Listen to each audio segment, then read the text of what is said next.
got the guy, we got the man. It's been a minute since I've been on this joint here, kid. Oh man, how you living?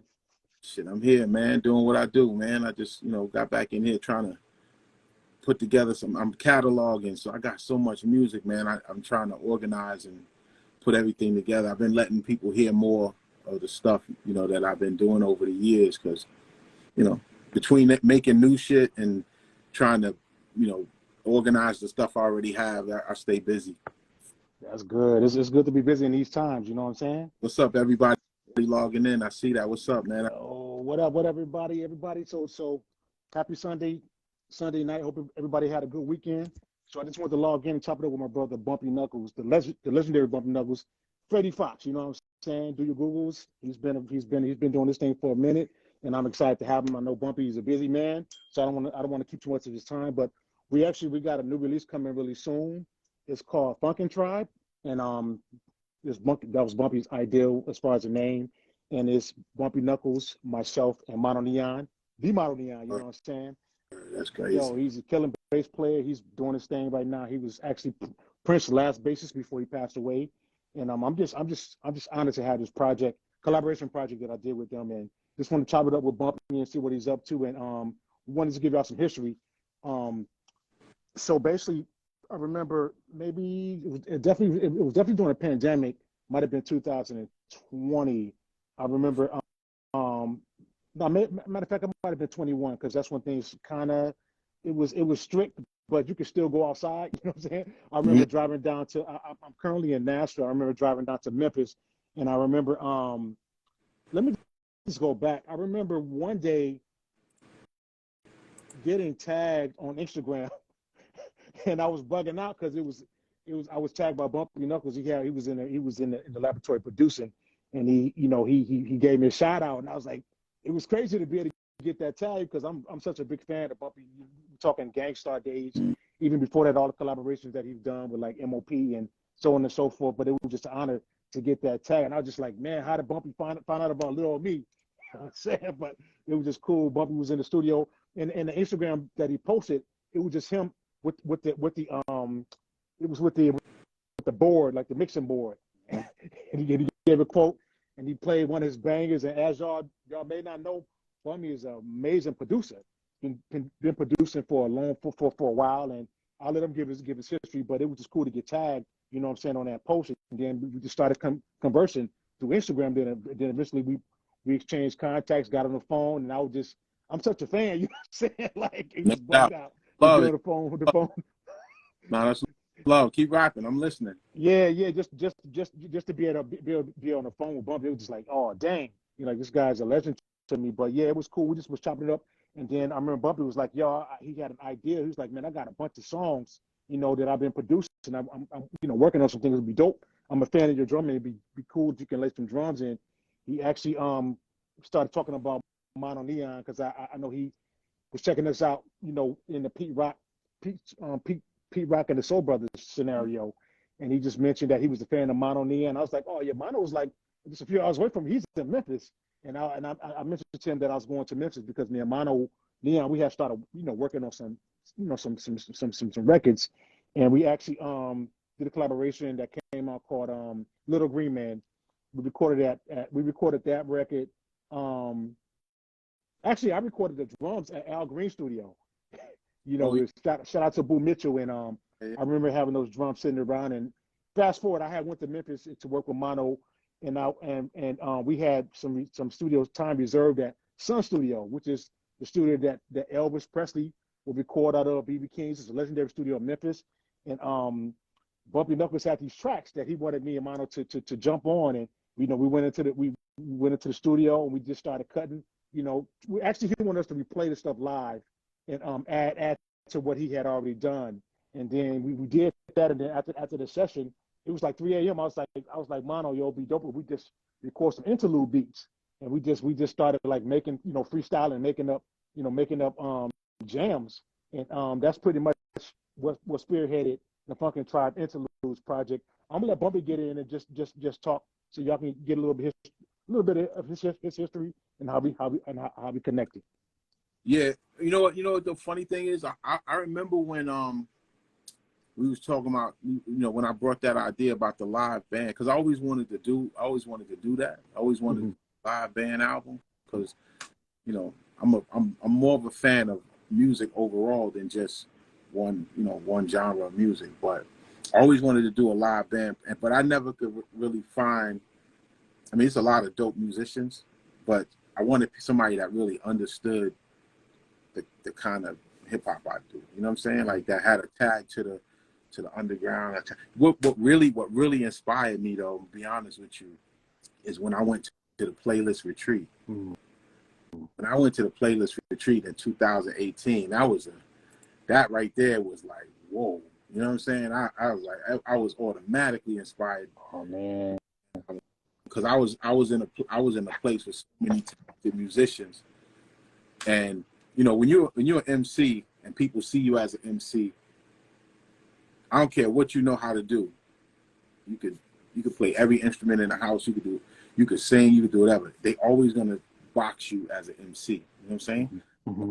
To the Playlist Retreat, man, with all those different musicians, man, it was frightening in one sense, in the sense that you gotta remember, being around a bunch of these industry dudes, you gonna always feel some kind of ego trip going down. Let's just keep it 100. Yes, sir. You know what I mean? Cats talent will take them to a level where, because they can play a guitar better than anybody in the room, that they feel like that changes who they are towards people. So that's a mismanagement of, to me, of your persona. You know what I mean? Yeah. Mismanagement of that. So when you think about having to deal with all of that, it's frightening. But then when I walked into that room, it wasn't nothing like that. Oh man. I was glad to be wrong about that, because I sat down at the keyboard and started messing around, right? And everybody was looking like, oh shit. Yo, Bumpy, for the people that don't know what the Playlist Retreat, can you explain that to them? That's like, the Playlist Retreat is like this amazing camp that Jazzy Jeff has. It's a private event that you have to be invited to, and it's like a camp for musicians. And as soon as you walk there in the door, the record button is on the whole time. Everything is on the whole time. It was the most incredible thing. So that really inspired me to want to do this project, like do a project with a live band. You know what I'm saying? I see a lot of cats using a band, and I think that's fire. But I wanted to do my own thing. So I was watching the scene for a little while, and I was noticing your movements. I was like, yo, this dude is playing some serious music, and he's playing with some serious people. Wow. But I could see that you was real hip hop, and Questlove was out of my reach. You know what I mean? He's way out of my reach. So I was like, all right, I'm gonna watch Daru for a minute. And I didn't hear too many other names coming up, but I was like, well, he got the best vibe for what I think I want to do. And then, Mono, or you really, I was a big fan of Mono, but you really opened my eyes to what an amazing bass player he is. Like, he's incredible. Just a musician all around, but I think the unique side of everything is that everybody's different. You know what I mean? I'm not a big fan of the same shit over. So that's kind of the vibe for it. You know what I mean? Yeah, that's some good history, bro. I mean, just speaking about Mono and just being in that Playlist environment, like I haven't been to that yet, but I'm hoping one day I get invited. Shout out to Jazzy Jeff, creating an opportunity for musicians and like-minded people to get together in one room, and they just come out with brilliant ideas. The more that you could be in a room with like-minded people, like the more you're gonna get out of it. So that's really cool. I'm hoping to be able to experience that. But that's really dope. And just me being a fan of your work, I can see why you would want to add live band to your creation, because everything that you get on, you know what I'm saying, and you can do a lot of features, and I know you're very particular, but you take the track up to such another level. Like, I wouldn't want to come behind your verse, like you gain command, and it's a beautiful thing. Like, it makes you want to step up to the plate. It makes you want to be better. And I always tell people, even when I'm doing my clinics, which is like a classroom where I'm teaching, it's like a seminar. I'm teaching and I'm playing. I always tell people, like, when you putting a band together, or when you're playing it in a different environment, you want to play with people that's either better on the same level or better than Yeah. you. You know what I'm saying? Because it's going to force you. It's going to pull things out of you that you may not have done before. Yeah. But if they're on the same level, at least you guys can have fun and kick it. So I always say it's good to be when you playing or recording, and I say when you're on a track with Bumpy's gonna make you step up to the plate. You know what that came from? That comes from rapping with guys that I feel like make me step up. You know what I'm saying? Like, I've always tried to pick MCs to rap with that I felt pressure with. Like, you know what I'm saying? You can't sleep on a guy like Tretch. You know what I mean? You can't sleep on a guy like G-Rap. You can't sleep on a guy like Kane. You can't sleep on a guy like KRS-One. You know what I mean? These are the MCs I rock with, you know what I'm saying, over the years. The Guru, you know what I mean? These guys are real spit. MOP automatic. You do a record with MOP. If you do a song with MOP, you got to really bring it, or you're gonna get drowned. You know what I mean? You're gonna get drowned in energy too, because being able to have a presence on a song with Fame and Billy, just to be able to have a presence. There's not many cats that can do that.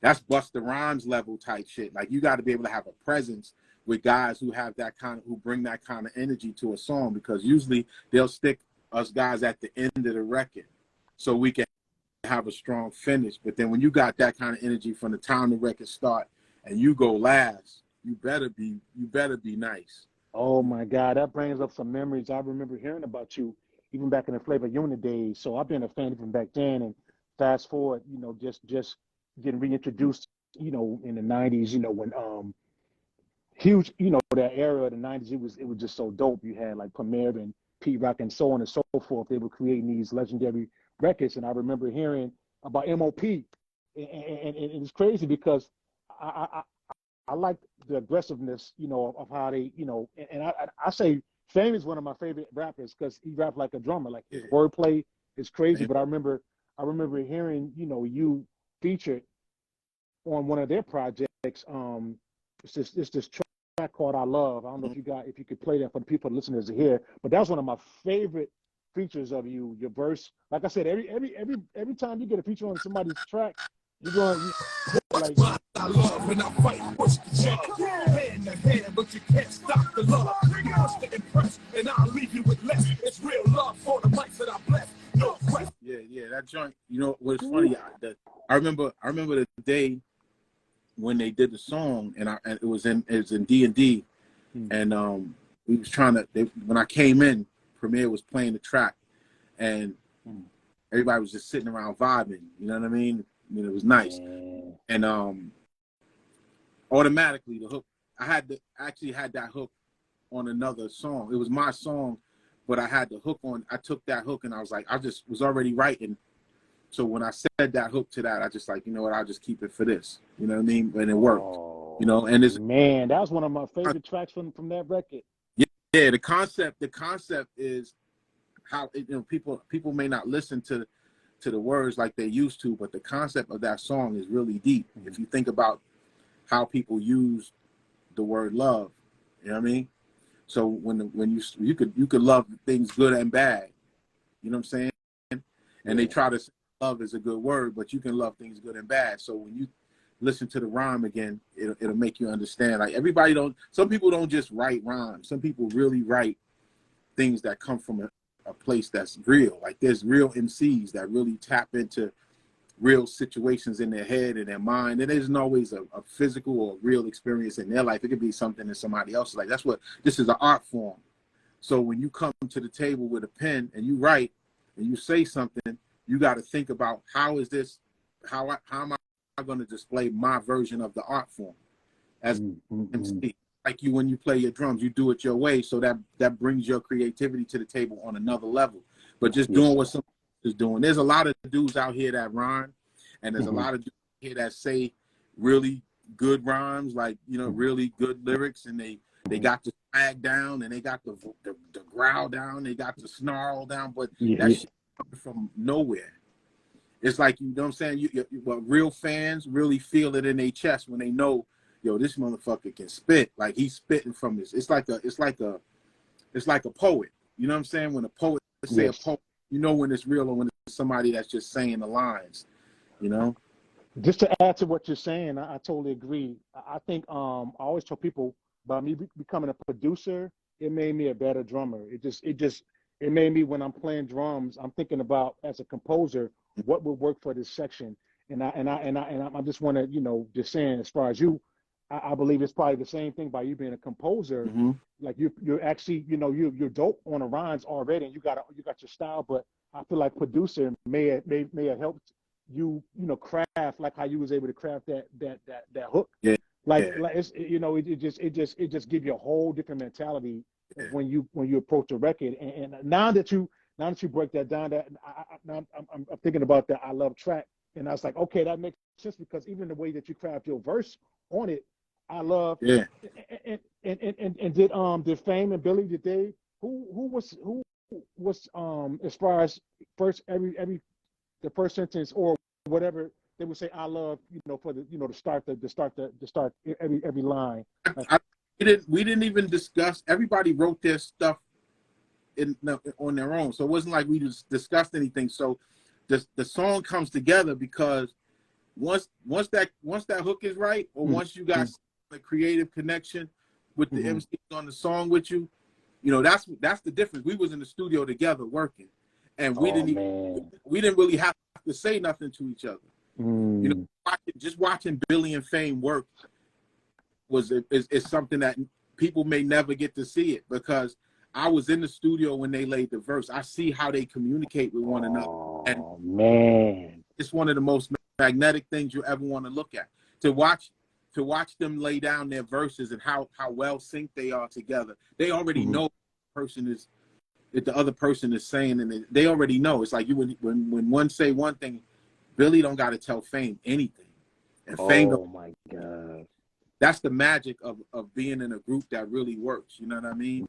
Yeah. So that whole thing and the thing about producing is, I had to learn how to do it, because I don't like waiting for people, man. I hate waiting for people. Like when people say, I don't like asking people for shit, and I don't like waiting for people. I hate when I have to come to somebody and say, yo, I never wanted to be the dude that had to say, yo, man, give me some beats. If you got any beats laying around, or, you know, I'm not that dude, man. And then I wanted to learn how to make my own sound. You know what I mean? Every sound I work on, if I work on Alchemist, if I work on Premiere, if I work on Pete Rock, if Lord Finesse, or any one of these legendary cats, Easy Mo, I got records with all of these guys. That's my man. I try to bring something different to each sound, right? So, you know, if I get on a song and I sound the same on one song, then I don't think that ain't me. You know what I'm saying? I'm not gonna do that, because I go hard to be that separate what I do with one artist from. I don't want my album sounding like the same album I did over. That shit is whack. Man. You know what I mean? Whack to me. Yes, sir. Well, that coincides with how this equation with me, you know, when you and Mono, because I feel like everybody have a unique voice and vibe, and we have a signature. You know what I'm saying? So you know when Bumpy is going to be on the record, because he got certain things that he do in his presence. The same with Mono and myself. And I mean, it took me a long time to even, you know, find a voice, but it's just a blessing to be able to be involved with a project where we can be ourselves. And I also want to say that it's a blessing to be able to have those experiences when you can do the session where everybody's in the same room, because nowadays with technology, people are like, yo, I'll send you the stems. Yeah. But I will personally say for myself, it ain't nothing like everybody being in that same room creating a magic. Yeah. You know, that's why I respect Jack White, because when we work on this records, it ain't no I'm gonna send you, you know, I'm gonna send you some tracks. It's like everybody's in that room creating at the same time. So I feel like for some reason those type of records, they seem to last a little bit longer or hit different. Yeah, it's a vibe. It's you know why? Because people kind of feed off each other's energy. They say, you know what? Like I was with Lord Finesse recently in a studio session, right? It was so Lord Finesse in the session, another cat, another producer in the session, another guy in the session, me in the session, and the engineer in the session, and everybody's listening. And then everybody's working on something. I was just a spectator, but I was amazed. In my head, I'm rapping my ass off because I hear this beat. So when I did Crazy Like a Fox, I had Buck Wild, Lord Finesse, Showbiz, and Big L in the session with me all the time. Dude. You know what I'm saying? That's a powerful thing to be able to work with people that give you that kind of vibe and kind of energy in the studio. Some people come in the studio, they could kill the whole session. You know what I mean? Because they it's turned into a place where people say, well, I'm just going to get high and see what comes out. I'm not knocking anybody. If that's your method, that's your method. But that's not the standard for creatives. You know what I mean? The music is the first high you get. You know what I mean? Yeah. Everything else to that is birdies. Oh man, you know what? You know, I can't have any judgment because I mean I've never drunk or smoked in my life, but I don't judge anybody that do those things. I just always, you know, feel like, and it definitely goes along with my upbringing, and I you know, I remember having somebody in my family, you know, strung out, and they, you know, I won't mention their name, but it was traumatic for me, you know, because they were a musician too, and I just like, okay, I just knew that I don't want to do that. But just saying, I've always wanted to be the guy that would be like, okay, I never needed to have any of those elements to do anything great, because that's a narrative that's been painted. Like a lot of people, they be like, yo, a lot of the stars or people go ahead. There's some people that I don't want it to be that though. There's some people that it is what it is. You know what I'm saying? And I get where you coming from. I totally feel you on that. But that the narrative may not be that that's what they do it for. Some people are just talented automatically, and some people need that to calm down so they can focus. You know what I mean? Some people need that. You just happen to be different. That's how I see it. You know what I mean? Yeah. So like I want to just clarify. I don't judge. We all have our, you know, we all fall short. You know what I'm saying? So I wasn't saying that to knock anybody, but I just personally, I just feel like I want to channel, you know, raw energy from the creator above. You know what I'm saying? Without any additives, with no additives. You know what I'm saying? Just coming from up there to right here, and that's what I want to demonstrate and show God's love, you know, on stage and off stage. But yeah, I mean, to each his own, But I'm just grateful, you know, that we were able to come together and do this project. No egos, you know what I'm saying? It was just us being a fan of each other. And I had to put MonoNeon to your catalog, but it's just really cool having this opportunity, just being a fan. Just your history with like Gangstar and like the Militia, you know what I'm saying? Like that's one of my favorite collaborations. And another collaboration that I enjoyed that you did was with a rapper named OC. OC. Oh yeah, OC, yeah, that was dope too. That was in the same room. That was in the same room with that I did the I Love record in. That was in Premier's. Wow. All that stuff was in Premier's room. That was at that D&D room, and that sound was in there. OC was matter of fact, I think I did 2 joints on that project. I think it was 2. I think it was 2 joints on that joint. It was 2. This was one of them. Penicillin on wax, the cure for rap. Brooklyn got the number 2 back on the map. Perhaps you thought I was gone. Well, surprise, nigga. Not physically, but I'm a master figure. Yo, OC, let me tell you something about OC, right? Oh man. OC has got like his gift is unique. A lot of guys that MC, sometimes they'll look at certain cats that I know studied OC. They won't admit it, but OC has got a gift. He's a real gifted MC, like on a level that, like underground hip hop. And I only rock with dudes like rapping with a guy like him. How could you not bars rapping with a dude like that? Man, the freaking Crooklyn Dodgers record. Oh man, all them records. OC, I've always been a fan of his work too. I had Word Life. You know what I'm saying? Shout out to Buck Wild, and I remember, you know, finding out that OC was connected with Pharaoh Munch, who I started working with. We got a band called 13 together, and then just me messaging OC and talk to him on the phone. It's like it's just so surreal. People that I admired, to be able to talk to them, it was so cool, and he's a fan. Yeah. So it's just so bugged out to get that same respect, you know, for people that I looked up to. So I definitely respect his lyrics, and he's a great storyteller. Yeah. Great storyteller. And he got bars. Like he got bars. Like we can't front on OC. OC got bars. A lot of dudes, like I would love to hear, I'm gonna be honest, I would love to hear a record with Nas and OC together. Nas, OC, and AG would be an ill song. Oh, AG, yeah, man. That would be a real ill song. Like, and it needs to be, it don't have to be overly musical. It just needs to be a dope beat, somewhere in between 85 beats per minute and 90 beats per minute, and a funky ass bass line and some chords, and let them just go. Oh my God.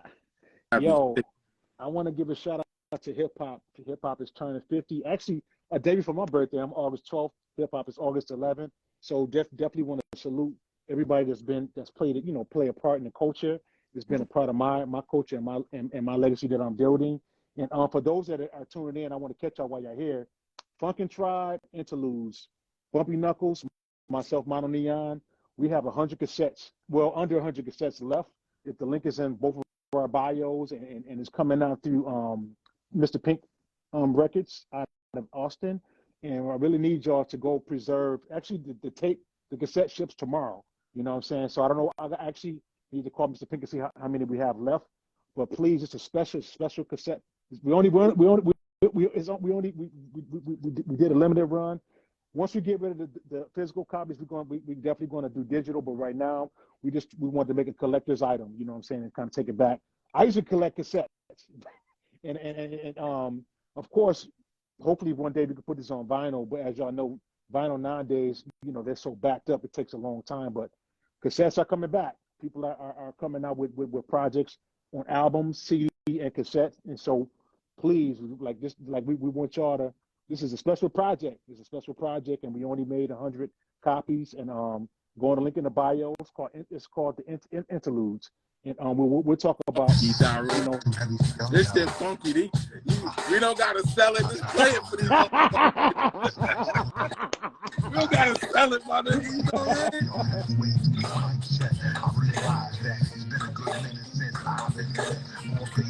what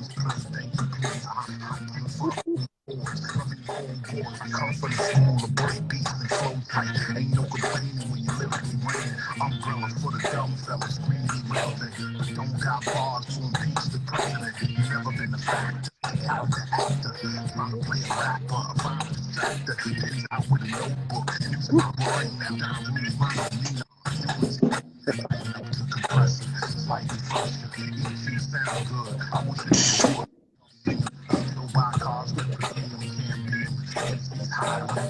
Oh man, that's that funk. You're crazy. Crazy, so crazy.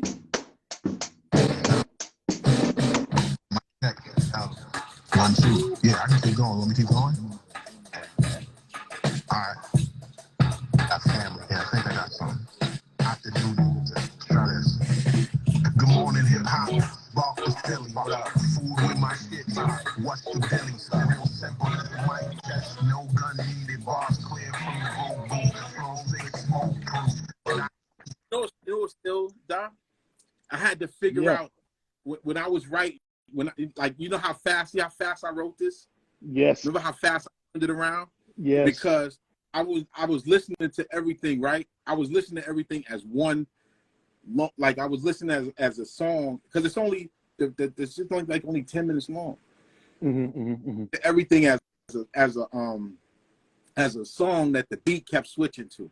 So it's really I was just trying to write one long verse, but I was breaking it up into songs. That's how I did it so fast. Yo, that's so genius, man. And it's the story behind the Interludes. So originally, when me and Mono got in a session in Sun Studios in Memphis, Bumpy had sent us tracks that he produced, and the goal was just, you know, to add to his tracks, and but something happened with the hard drive.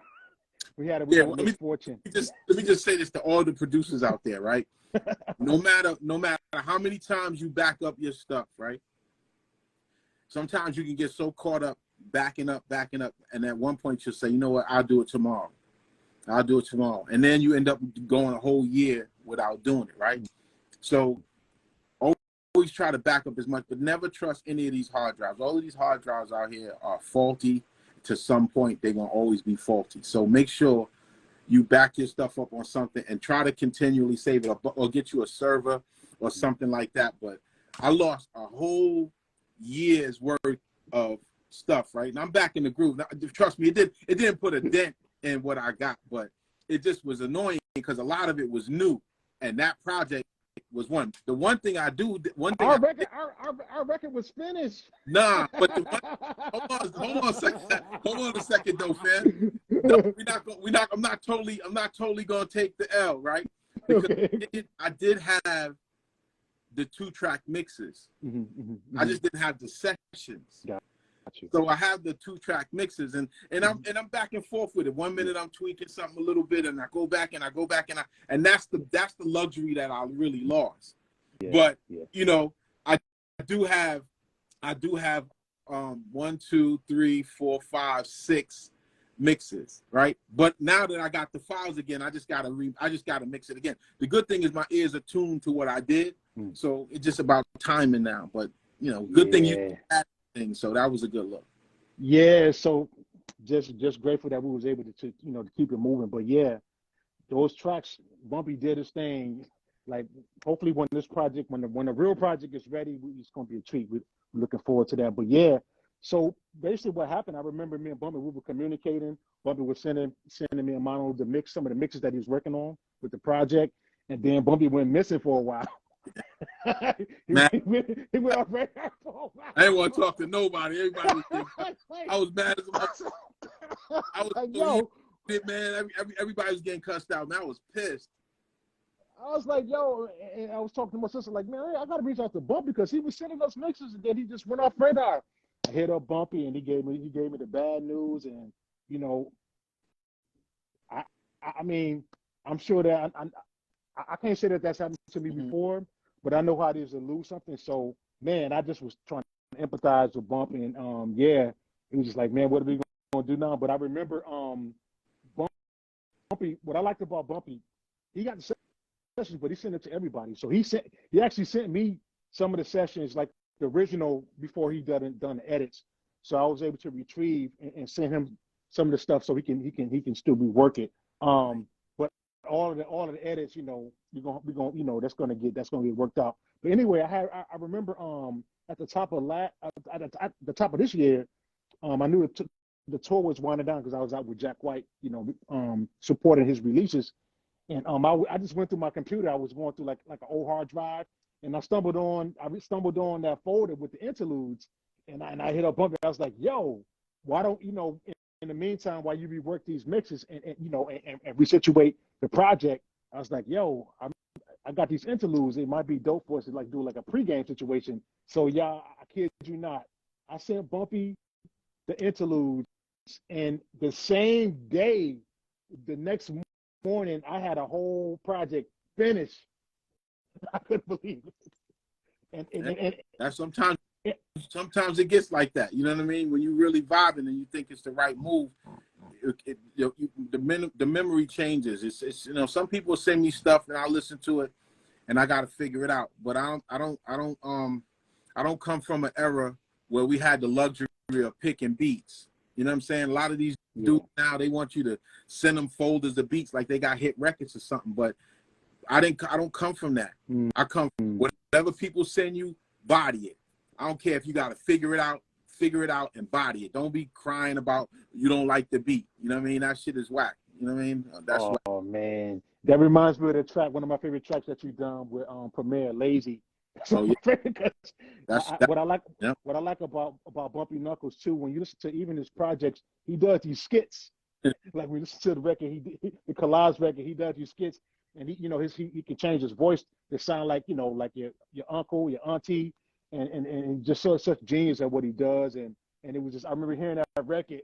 And you want to give him the story about that Lazy you was talking about? Yeah, Premier got me and Premier have a really unique work relationship. So Premier never really made me a beat that was specifically for me, right? He always played me something that either he didn't like the way somebody sounded on it, or they didn't want that track. They wanted to pick through whatever else he had. So he would just play me all this stuff, right? So he played me this one song, and I forgot who the record was for. He might remember. And he said, I said, yo, who was that for? He was playing. I said, who was that for? He was like, he said who it was for, and then he was like, they were talking about, oh, I can't feel it. I ain't feeling it. So that's why I was on the front clowning going, yeah, I can't feel. When really, that's like looking at a blank canvas and saying, yo, this is how I see it. How do you give me a track? You know what I mean? Unless now I've gotten some whack beats that I think were whack beats, and I still round on them. You know what I'm saying? But it turned out to be like okay, because that's only part of the puzzle. You have to be the other part of the puzzle. If you're not the other part of the puzzle, then you relying more on the track than your ability to write the rhyme. I'm not that guy. I'm the other part of the puzzle. If somebody say like Trick gave me a record that had like 5 rappers or something like that shit, and I got in my 16 or my 12 or whatever he had me do, and I became a part of the puzzle. Who got time to be bitching about whether they like the beat or not? Like not that I don't come from that. You know what I'm saying? I ain't with that. That's a cop out when dudes got a weak pen, or they don't got no bars. They want to cry about the beat. You know what I mean? Man, that just remind me of how I came up, and I came up hard knocks, just growing up playing in a church setting. You know what I'm saying? Like it was no joke. You know, like basically we were taught that to give God our best, so you have to come with it. And it was so many musicians waiting to play. If you was dragging that beat or you was playing too fast, you was getting slid up, and the next person was going to take your slot. Yeah. And just being forced going into these jam sessions, it just forced me to able to learn how to adapt to an environment. You know what I'm saying? That's that's all the process of improvisation. You know what I'm saying? You on a bandstand, you playing with new musicians that you may not know, but it's all about having a conversation. And you got 4 or 5 minutes or 10 minutes, to have that conversation, and it translate to people to can either enjoy you or you get the axe. But it's good to just be able to adapt to your environments, and that's what I can say to you. And that's why your range, you're so versatile, and that's one of my goals, that I want to be as a drummer. I don't want to just be a gospel drummer. I want to be able to play pop, jazz, and all the different whatever situation, and whatever situation I'm given, I want to be able to at least know the basics, and then eventually I can add my style. But I feel like the more you know, the more that you can adapt, that's the more money you're gonna make. You know what I'm saying? That's the more opportunities that you're gonna get. But Bumpy, you're such a genius, man, and just being able to produce. Like, you want to let some people know some of the production work that you've done for people? Oh man, I got a bunch of stuff. You know what I do? I send beats to people that I listen to. Like I'll hear somebody playing some songs on Instagram or online somewhere, and it'll make me pay attention to them more. You know what I mean? Yes, sir. And I'll listen, and I'll say, yo, I know the kind of beat that person need right there. I know what to make them. You know what I mean? Because I think people start getting away from. Artists start getting away, and I produce for a bunch of cats. You know what I mean? Names. I don't care about the name value. I just know some dudes don't. Some MCs don't know how to pick a track that they want to rap on. You know what I mean? Yes, so as a producer, in my producer mind, I'm looking at people like, he would sound ill on this. He should put horns. His voice tone would match like a horn section, real ill. So you make up something with some horns, and then you just send them the track. Cats have gotten beats from me in emails like, I got a whole album on Al Scratch. What? And it's fire. Oh, shit. I got so many albums on, and there's a lot of producers that got albums with my voices, my voice on, just sitting in their computers. You know what I'm saying? I can tell you 10 off the top of my head right now that got albums, whole Freddie Fox albums in their computer. You know what I mean? But at one one point they're gonna want to drop it, and then hopefully I'm around to be behind it. If I'm around, if I want to be behind it, you know what I mean. But yes, I got that too. I have guys in here that I hear, and I was like, yo, when I did the Produced by Bumpy Knuckles albums with DJ NUT, right? He said to me, yo, Bump, you should have, let me put some of your music to some of these MCs. And it was more about me trying to figure out a way to let people hear different production, but really my version of what I do hip hop wise. You know what I mean? Mm-hmm. That was the fun part about it. You know what I mean? These guys still don't know how to record themselves.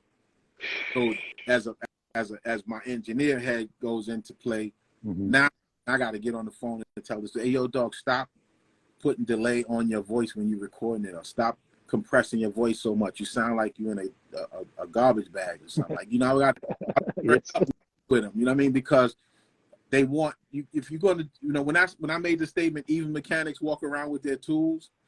That statement was about having the shit you need to do what you got to do to get what you got to get. And if you telling me you a ball player and all you do is play basketball and you drive to the park every day, I guarantee you there's a pair of sneakers and a basketball in your trunk, right? So you guys want to rap, you guys want to be in the music business, you guys want to produce, learn the creative process, and try to learn the creative process to the degree that, God forbid, another COVID go down, you ain't sitting home looking stupid because you don't know how, you don't have everybody got a Mac or Apple computer or computer that got some kind of music software on it. Right. Learn how to structure a sound for yourself so you can record yourself. You know what I'm saying? And you can get yourself recorded, because dudes be sending vocals to people, man, and it just be this is what you miss about being in the studio with certain artists. But this internet thing affords people to work together that really don't need to be working together. You know what I'm saying? Honest. I'm be straight up. I'm not saying everybody's supposed to be on the mic, man. I'm not saying everybody's supposed to be on the beats and all that, but we're discovering a lot of new talent out here because of the internet. And when you decide to work with people, make sure they know how to do sonically what needs to be done. So ain't nobody spending 2, 3, 4, 5 hours mixing a vocal session. You know what I mean? That shit is crazy, man. Facts. It's crazy. I totally agree. The more of the story, knowledge is power. Real. And then YouTube can be your best friend. Like it's like I'm grateful that we have these tools nowadays. Back in the days, it was about just trying to figure it out. But now we have YouTube where we can just go and type it in and we can learn. But yeah, the more that you can do on your own to be be independent, it's gonna put you in some positions. Yeah. Because and I commend you too, Bump, for not waiting on nobody. It reminds me of one of the series that I'm watching right now. I'm not gonna spoil. I'm not gonna give you no spoilers. With the Wu-Tang series, Please don't spoil it. The Wu-Tang series is so inspiring. I love it. Shout out to RZA and the whole clan. They did a great job. Whoever was involved. But yeah, it just reminded me of what happened in one of the scenes where somebody they just got tired of waiting and they just took matters into their own hands. And as you know this, that eventually the Wu-Tang started adding other producers outside of RZA to make their records. So they were basically kind of showcasing, although there's a lot of embellishments on the series, but I do remember later on down the catalog, I started seeing other people with credits as being produced outside of RZA. So that's basically what happened. One of the MCs started, but that's the only spoiler I'm going to give you.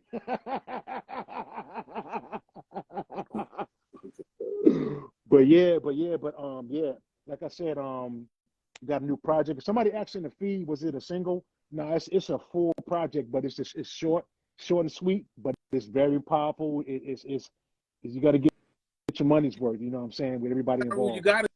You gotta let like this is not just about the project only, because I got a playlist. Me and Daru got a playlist of songs that I've done that are like the real. Like I just pick when I do shows. I just do certain records. I was like, all right, I'm gonna do these. People say, yo, do this one, do that one. I just put them on. So I'm converting all these songs over into the live band vibe. So Bumpy Knuckles, Baby, Part of My Life, The Key, Shake the Room, all of these different songs. Tell them I'm here. Who knows why? you know, Lazy, all of that. Industry Shakedown. Shakedown, all of that. You know what I mean? So just think all of those joints converted into a live band vibe, right? So, you know, that to me, that's big to me. You know what I'm saying? Because I always wanted to do a live band album. I've been wanting to do a live band album for a long time, and finally getting a chance to do it. You know what I mean? It's bucket list stuff. You know what I mean? Stuff is like, you know, get on stage with a band. I seen Big Daddy Kane work with a band one time, and I was like, yo, this is insane, bro. Kane is probably one of the best MCs I've ever seen work with a band. I've seen, and I literally work with a band. Like, he don't just be rapping. Kane knows how to. He has. You can see as a maestro, he has total control of the band. And I was super impressed by that and inspired by that. So, big up to Big Daddy Kane, man. Just that kind of, you know, how could you not want to do it watching something like knowing we peers? This is one of my peers. You know what I'm saying? Man, I agree. I saw Kane live too, and I totally agree with what you're saying. And I just want to say to this project, each specific track, you know, we're touching a lot of genres. You know, there's a reggae sounding record, there's a rock sounding record. So this is a special project. You know, it's short and sweet, but it's. I think y'all gonna be in for a treat. I didn't know that, Daru. I didn't know there was all those different vibes. I just heard funk all the way through. I didn't know we was doing reggae, rock, and all that. This is a surprise to me. You know what's gonna kill them when I come out on that stage and they hear that bass line playing. They gonna say, yo, what's going on? What's happening here, man? You know what I'm saying? Shout out to my man K. Carlos, bro. Oh man. I'm gonna walk out real smooth and just stand there and look at everybody like this. You know what I'm saying?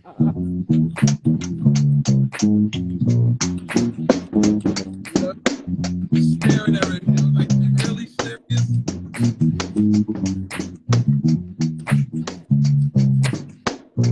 I'm serious right now. I'm serious right now, son. Listen to that bass line. Come on, son, crazy. Shout to Pete Rock. Pete Rock forever, man. Get turned off on the bass line. You're gonna kill them, man. I'm telling you. Watch. When they hear that line, they're gonna go crazy. Yo, who played that bass? That's King Carnoff. Oh, that's my brother. Shout out to King Carnoff. That's Mike, man. That's my boy Mike on that joint, man. Ooh, man. King Michael Coy. That's King Carnoff on that joint. Oh my God. Yeah. I got to put some drums on that in the studio once. So when we get a chance to literally, it's got to be a presentation. It can't just be, you know what I mean? It can't just be the typical, you know, throw the record on and rhyme thing no more. Like, that's just workout shit for us. That this gotta be presented like in a way that's, because there's a lot of songs that people like. You know what I mean? The underground strictly for that. You know what I mean? I don't care about nothing else. I just care about us hitting the people that really know that vibe, and it's a nice amount of them out there. And they've been hitting me like, yo, man, when is it? But, you know, we still got to get together and put all the pieces together. You know what I mean? I'm looking forward to that. I'm so honored. I'm excited. And like I said, y'all, FUNKINTRYBE Interludes, pre-ordered. The ship's tomorrow. Link in my bio and also Bumpy's bio. It's myself, MonoNeon on bass, and it's something special. And shout out to the cast over at Sun Studio for recording us, and everybody that was involved. And, shout out to Yapendo. Yapendo, he crafted the artwork. The artwork is so killing. And Yapendo is one of my favorite people. He's like the Black Andy Warhol. That's what I call him. But dude is super ill. Go follow Yapendo. He's working with Raphael Sadiq, and he's working with Tony Tone on their rollout. And he's been around. He's done artwork for Black Milk and different artists. But yeah, he actually did the my cover for a project I did with Kev Brown and Eddie Sancho called A Daru State of Mind, and he's ill. But he crafted artwork, and then the video, we actually got a full movie video that's a part of the teaser that we have right now. What was the name of the track? Is it Good Morning Hip Hop? What was the name of the one? I think it was Good Morning Hip Hop.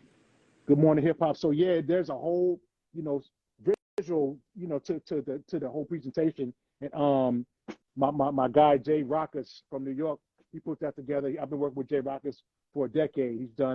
He did a documentary.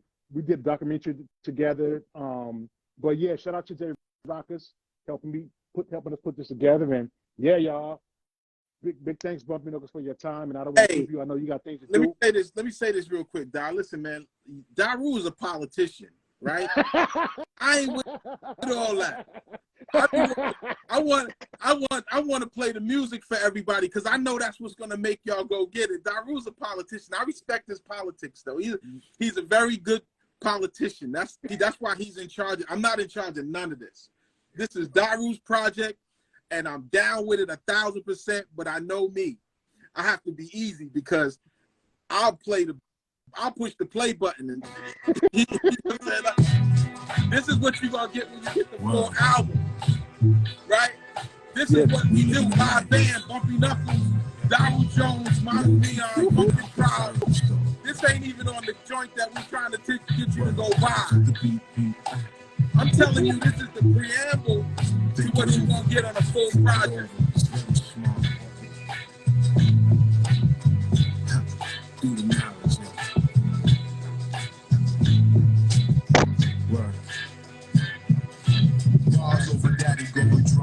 Mama crying melodies and niggas own funds. Baby got a cry so sharp. Come on, I can't. Come on, let's not do that.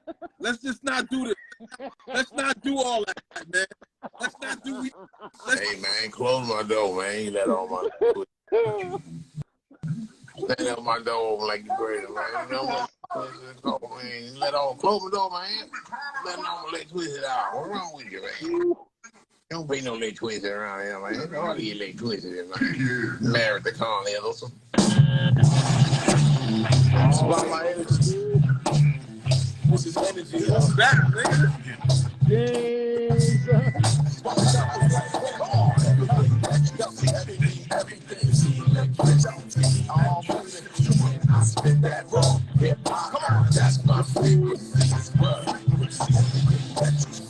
So everything you see going on before the album is out, I got mixes. I've mixed all this shit. It's ready to go if I really want to put it out. But I gotta get the other 5, right?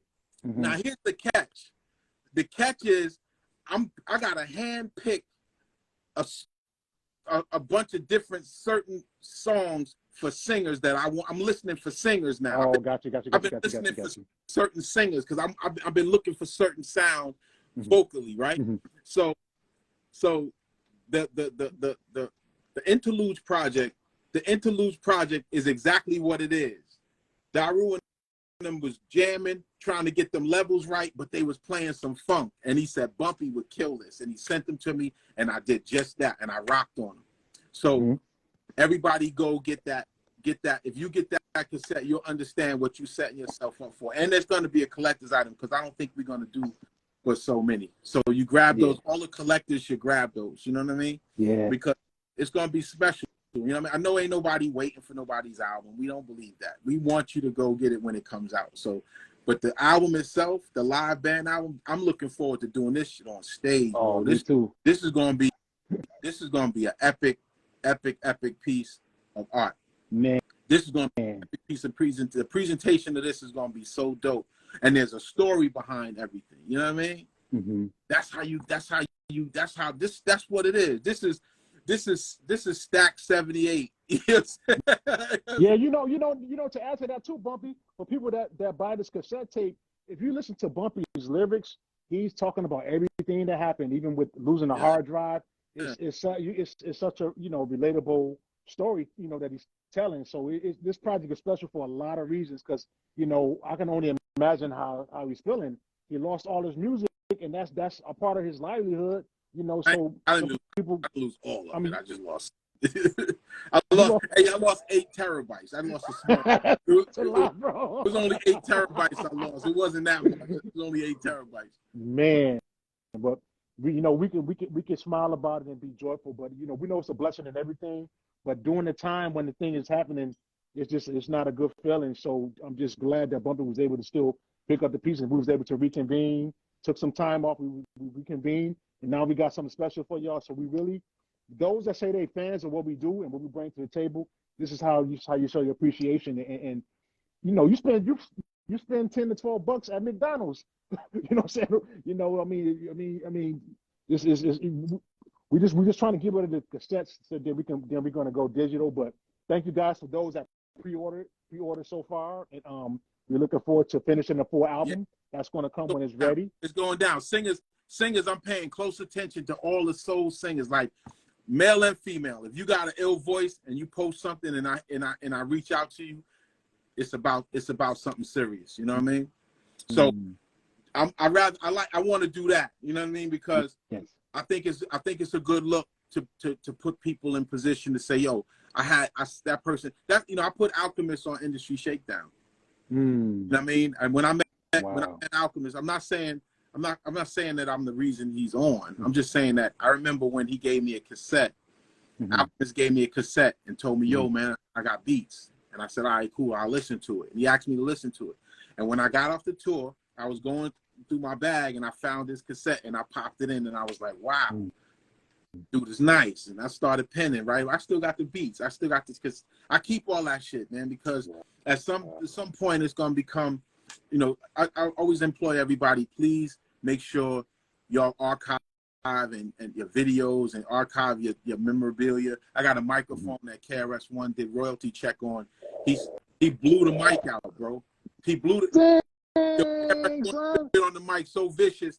He blew the mic out and bought me another one and signed the one that he blew out, and it's over there on the shelf with his signature on it. You see what I mean? So it's your life. It's your career. It's your legacy. So make sure you keep those things, man. You know what I'm saying? Like every show you rip, bro, sign the drum pad and date it. You know what I mean? Because years down the road, man, somebody may wallpaper a museum with all of those snare skins, man. You never know. Yes, sir. And because in the words of my man Tupac, man, it's your life. You know what I'm saying?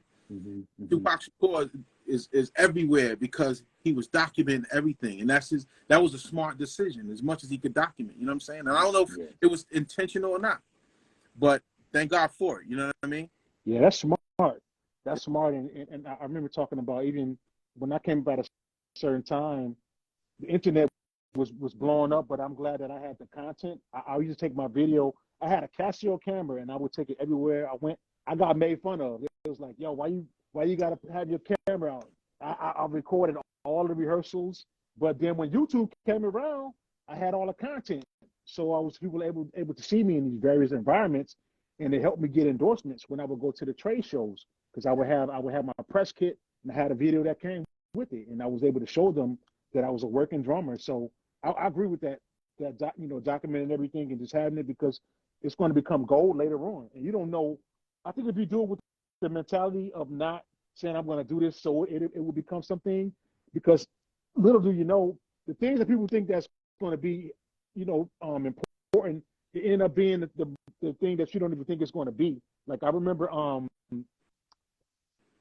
remember being friends with Clyde Stubblefield. He was James Brown drummer. He played funky drummer.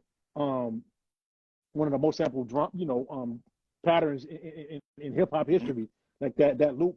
And I remember Clyde saying that he hated that song. And he didn't even know that was going to become what it became. So sometimes it's just all about, of course, documenting, but not having the mindset, okay, I'm doing this because I feel like this is going to be that thing. You don't know what's going to be the thing, but if you have it all, if an opportunity comes and then somebody's wants to license music for a score, you'll be able to say, okay, I got a stash. I got some material I've been sitting on. This might work great for that. So I totally agree with what you're saying. It's important to also remember that as producers, as writers, or any kind of creative, is to make sure you copyright or register your songs, your work, anything you do, make sure you register it. I still don't believe it's fair for somebody to get something for you for free that they making money on. You know what I mean? I don't think that's a good look at this age, at somebody's age that been doing it for 20, 30 years. There's no way that should ever still be happening. And unless you take the initiative now and take control of your work, I'm talking to the artists, unless you take control of your work now and stop worrying about being famous, because you know that'll happen naturally if it's meant to happen. You know, because a lot of famous people that really ain't handle their business, and they sitting around now trying to keep up with the Joneses so they don't look like they really broke. You know what I'm saying? Yeah. And just get your money, just get your money right. But at the same token, what gets your money right is owning your artwork. Own your stuff, man. Make sure y'all have, you know, there's music unions. I always tell people about the local 802 AFM, American Federation. Yes. I always tell people about that. I always tell people about, you know, making sure that you have somebody that knows how to handle your catalog the right way. You know what I mean? There's nothing wrong. Try to get yourself into sync licensing and doing stuff like that as producers. Learn how to make your music. If you learn how to make your own music, I mean, that's one of the greatest gifts you could ever give yourself. Yo, and not to cut you off, Bumpy. Yeah. That's one of the things that I was impressed too by your production. Like, you actually play instruments. Like, you play keys, you play horns. So that's really, I think that's what really make your production stand out. You know, because it wasn't always like that though. I had to learn. I had to teach myself and learn because, you know, it was trial and error. You know, back in the days, we was plug and play producers because we didn't have all of this USBs and all that. We had MIDI, but we didn't have, like, it was different. You had to use, you know, plug this into this. I was scared to death of a patch bay. Remember the patch bays? I do. I was like, and then Andre, my man Andre DeBorg taught me how to use a patch bay. Once he showed me that, and I cracked that fear, then I used to, people used to laugh at me because they would come to my studio and I would have yellow sticky pads on all over everywhere because I was writing down, hey, to do this. Then I had Lord Finesse showing me stuff, Clark Kent showing me stuff, Kid Capri showing me stuff, DJ Scratch was showing me stuff, Premier was showing me. I was learning from everybody. All ahead. All these dudes that was around, I was absorbing all my, you know what I mean? And that's the value of being around quality people, is that you can learn stuff. Yes. And even those guys were promoting that I learned stuff, because those guys are all independent in their own right, and they always encourage other people, if you're around me, learn something. Yeah. Oh, and they'll tell you stories about me teaching them things as well. But that's what it is. It's a trade-off for knowledge and wisdom. You know what I mean? Yeah. And guys like, when you're around Premier, it's very smart to pay attention to what you're watching him do and how he do it, because you're gonna learn something. It's just that simple. You know what I mean? And at the end of it all, there's KG. When I was around Naughty by Nature, like, to watch how KG works so unique. His production style is unique. It's different. That's why his music sounds that way. Being around guys like SID, SID was another guy, like, very instrumental in a lot of the ways I learned how to produce music. So I get credit a whole bunch of people, man. And I don't never have no problem with that, because I don't sound like any of them, but I got knowledge and wisdom from all of them. Yeah. So that's the jewel right there. That's the magic part of being able to do your own thing. You know what I mean? And I don't look at it as, I think who you like is subjective. You know what I'm saying? To what you like. Who you like is subjective to what you like. You know what I mean? So if you say, I like beats that are like this, then you might like a certain producer more than the other one. That's you, though. You can't force that on nobody else. You got to like what you like and do what you do, and be around guys. If people come around me and don't learn nothing, that's your fault. Oh man, I can attest to that, Bumpy. Ever since we've been able to build a brotherhood, you always don't have no problem with sharing knowledge. You know what I'm saying? And that's commendable. Because we're all successful in our own right, and we all learning. You know what I'm saying? But it's just cool that you're generous. To share. And I think that's powerful, and I try to do the same thing, and it's just a blessing. It's a blessing. You gotta be careful around me, dog, because you mess around and come in here, and I'll be in here rocking it. You like, yo, so I'll be in this motherfucker like this. You know what I'm saying? This nigga Jack Daru for his whole shit. And I add my Bumpy shit to it. You be like, damn, Bump. Hey All man, good. let me do a quick shout out, man. Shout out to all the MCs out there. Shout out to all the producers out there, the DJs out there. Big up hip hop in its entirety, man. And you know, salute to all the different people out there doing their own projects. Don't be afraid to play more of your music in places where people are listening. I'm watching guys putting clips of their music on Instagram. Give them a little bit more, man, because ain't nobody hanging out on Spotify waiting for you to drop. All right, so give them a little bit more of the music, man. Draw them in. Salute to Jay Scott the illest. Go get that new joint, man. Rocking with the best. I just did with him. Shout out to DJ NUT, who I did the produced by Bumpy Knuckles volumes 1 and 2 with. Shout out to DJ Shannon, who I did the Leaks projects with. You know, and shout out to V Styles, who I got joints on a couple of his albums, man. And shout out to DMC, whose whole next album, DMC whole next album is called Block Music. The album's not called Block Music. The music sound is called Block Music. It stands for Black Rock Music. And I made a sound specifically for DMC. You know what I'm saying? That's his personal style of Freddie Fox production is what I do for DMC. So shout out to DJ Premier. We just re-released the collection that's out there. Shout out to Static Selector, who I did lyrical workout with. You know what I mean? Shout out to Jesse West, who I did Locked in the Lab with. I mean, I just got, shout out to Pete Rock, man. I was about to say, shout out to Pete Rock. I got the original Industry Shakedown is all Pete Rock. I got more Pete Rock stuff, man, just sitting. I'm cataloging and I'm planning to do a lot with this stuff, man. So big up to everybody out there, man, that got joints, man, and that I'm working on. If I forgot, hopefully I didn't forget anybody, but there's so much stuff going on. I got music everywhere, man.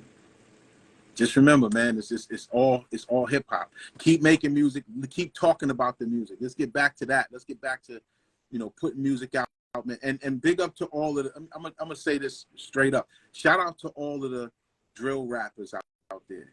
And I'm gonna tell you why I feel we have to learn to support the genres. This is their way of spitting their joints, man. Stop knocking everybody that do it their way. That's their shit. Let them have their branches on the tree, man. We got our branches, y'all. The drill rappers ain't in nobody way. Do what y'all do. You know what I'm saying? That's what y'all do. Rock with that. When it was trap music, I think if I'm not mistaken, was trap, then drill, right? Mm-hmm. So trap inspired the drill sound, I'm sure. And just like we inspired. Shout out to all the rappers in the South. Been running the gauntlet for a minute on hip hop. 50th anniversary, man. We got to start bringing the concept and conversation into some sort of unity. Big up to the forefathers who played the game early, and set everybody up to be where we are right now. Big up to the 90s hip hop, boom bap, underground monstrosity of an era, because that right there held the ground up. Big up to all the people who made money on it. You know what I'm saying? That really have to capitalize on what people didn't know. Shout out to you for getting that. You know what I mean? But let's try to spread it out. Big up to all the female MCs, female DJs, and shout out to all of the people doing graffiti, all the graph writers, you know what I mean, that became all the cats doing album covers, and shout out to cats out there tagging and still doing their thing on the walls all over the world. Shout out to break dancers being in the Olympics. You know what I mean? That's gonna be, and shout out to all of that. You know what I mean? Shout out to all the beatboxers. You know what I mean? Shout out to all of that. Shout out to the dancers. That 50th anniversary of hip hop, and dudes still running around here claiming this and claiming that, and we don't own nothing. Shout out to everybody who put their stake in the ground and became super successful because of hip hop. If you became super successful because of hip hop, shout out to you. Hopefully you pay it forward doing that to other people and not just bragging about how much money you got, because we can't build mansions in the ghetto. All right. So let's change the narrative a little bit, man, and stop all of this hating and this one ain't shouting, this one. Everybody that took part in this culture that has become who they are because of this culture, man. Shout out to that. No negativity at all. Your music is your music. If you spitting bars about somebody, that's all part of the music. But big up to all of the people that write about the culture, that enforce people to learn about the culture. You know what I mean? If you're doing a podcast that speaks on teaching people about how to survive what we messed up at in the culture, then that's fire. Big up to all of that. Anything that brings this culture together, shout out to that. Every element, every part of it. Rest in peace to K Slay, Granddaddy IU, Heavy D, and all the other great hip hop artists. Guru. You know what I mean? Guru. Sit here and rest in peace all day long. But that's those angels that we gain from those people who really know the culture, man. If you get your collar pulled on it and you don't, you know what I mean, and you doing something that ain't hip hop and they pull your collar, that's what it is. That's what it is, man. Let's do better at giving this 50, because this next 50 I'm not gonna be here for it, and maybe a lot of us won't be here for it. It's the whole 50th celebration, the 100th year celebration will be totally different from what is going on right now. So maybe some of the egos need to be cooled out and people start making music again and getting back to making music, man. All right. So I'm hoping that's one of my prayers, man, for the culture, is that we can get back to doing what makes everybody love the culture, is that we got to lift it up and speak it into a positive light, man, because all the news stories about, oh yeah, young guy aspiring to be a rapper just did this and that, and this guy is, nobody ever said this young dentist aspired to be a dentist that shot up somebody or just some dumb shit like that. Let's stop putting hip hop in a negative light, man. We owe it more. We owe it way more. All right, now I mean to go on a rant, but I need to get that off. Yeah, we need to let the church say amen. You know amen. what I mean? Yo, big love, my brother. Know that, bro. Appreciate you, and man, everything what you said, we need to hear that. We needed to hear that, and man, it's a blessing that we're alive, and we're going to continue to be inspired and be example, to help, change the narrative and show love. God is love, and that's what we want to do in our music and continuously. We appreciate everybody for tuning in today, and Funkin' Tribe Interludes ships tomorrow. Link in the bio. Get that. Shout out to Rena Jones. Don't forget my Rena Jones project is coming out. Don't forget about that. They ain't ready. They ain't ready for that Rena Jones. You know what I mean? Yo, salute, bro. Salute. Much love to you, fam, and stay focused. Hey, yo, Daru, don't worry. We got a lot more work to do, man. So everybody, thank y'all, man, for tuning in. Everybody, grab that Funkin' Tribe Interludes joint, man. Or go to Daru. Daru, tell them where they can get it from again. They can get it at darujonesbandcamp.com. It's the first project. All the details are there. It's about 100, probably like 80. I don't know how many is left, but we only did 100 cassettes. So get it while supplies last. And shout out to MonoNeon for being a part of this. Big up to what he's doing. He's all over the map playing with everybody. So big love to Mono. We love you. We know that you're doing big things. And we're grateful to work with Mono, man. Word. Man, we're grateful for everybody that contributed on this project. But wishing everybody a blessed new week coming up. Funkin' Tribe Interludes. Shout get it. Out to the No Beard Die gang. Shout out to J Rockers and Upendo. And thank you guys for tuning in. Peace.